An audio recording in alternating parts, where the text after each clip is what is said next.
बिस्मिल्लाहिर्रहमानिर्रहीम बिस्मिल्लाहिर्रहमानिर्रहीम सल्लल्लाहु अला हबीबिही मुहम्मद व अलैहि वसल्लम।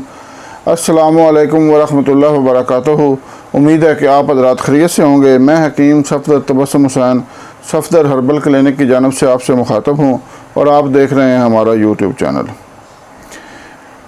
अल्लाह ताला से उम्मीद है कि आप बखैरियत होंगे। आज का जो मौजू है वो है कब्ज़ के बारे में। कब्ज़ के बारे में हमारी एक दो वीडियो और भी हैं, लेकिन ये है कि ये मर्ज़ ही इतना नामुराद है कि एक दो नुस्खे नाकाफ़ी समझते हुए एक तीसरी वीडियो भी अपलोड करने जा रहा हूँ, क्योंकि इसके बारे में लोगों ने फरमाइशें इतनी की हैं कि हकीम साहब एक और नुस्खा दे दीजिए जो आप अपने घर में आसानी से बना सकें। तो सबसे पहले गुजारिश है कि चैनल को सब्सक्राइब करें, वीडियो को लाइक और शेयर करें ताकि दूसरे ज़रूरतमंद हज़रात तक भी ये मुफीद वीडियो पहुँचे और वो इससे फ़ायदा उठाएँ और मेरे और आपके लिए सदका जारिया बने। आज गर्मी बहुत ज़्यादा है, पसीने छूट रहे हैं, बल्कि कपड़े भी गीले हो रहे हैं। तो वीडियो को मुख्तसर रखते हुए अर्ज़ करने की कोशिश करता हूँ। कब्ज़ जो होती है इसकी वजूहात क्या हैं। कब्ज़ हमारी बदपरहेज़ियों की वजह से पैदा होती है। जब हम ऐसी अशिया खाते हैं जिनमें फुजले को हरकत देने वाली कोई चीज़ नहीं होती, बड़ी आंत को हरकत देने वाली कोई चीज़ नहीं होती, जिस तरह अगर आटे में छान हो, बग़ैर छना हुआ आटा हो, तो वो हमारी कब्ज़ को दूर करने में मुआवन होता है।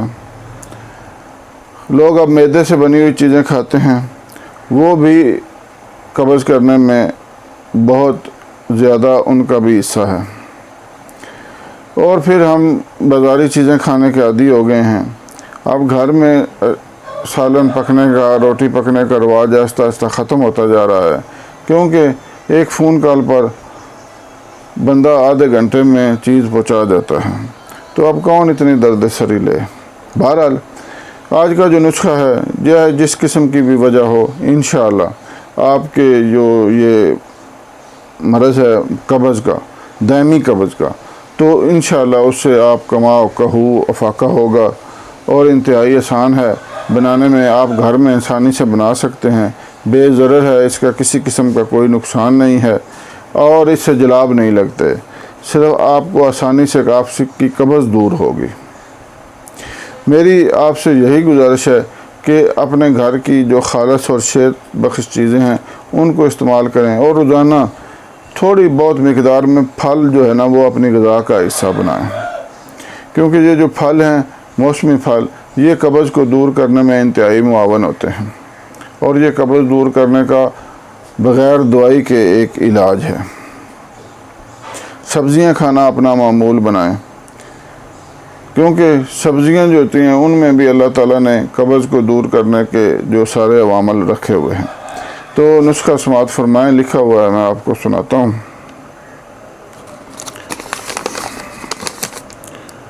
हाँ जी, आपने लेना है सना मक्की 50 ग्राम, एलवा यानी मुसब्बर 50 ग्राम, रेवंद अशारा 50 ग्राम, रब्बुस सौस 25 ग्राम, सौंफ 25 ग्राम और अजवाइन खरासानी 25 ग्राम। दोबारा समाअत फरमाएं। सना मक्की, मुसब्बर, रेवंद अशारा ये 50-50 ग्राम और रब्बुस सौस, बादियान यानी सौंफ और अजवाइन खरासानी ये 25-25 ग्राम। ये लेकर आप बारीक पीस लें और चने के बराबर गोली बना लें।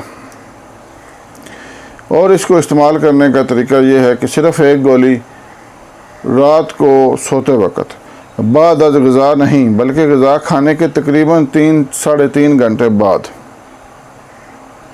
रात को सोते वक़्त आपने सिर्फ़ एक गोली इस्तेमाल करनी है, हमरा ताज़ा पानी।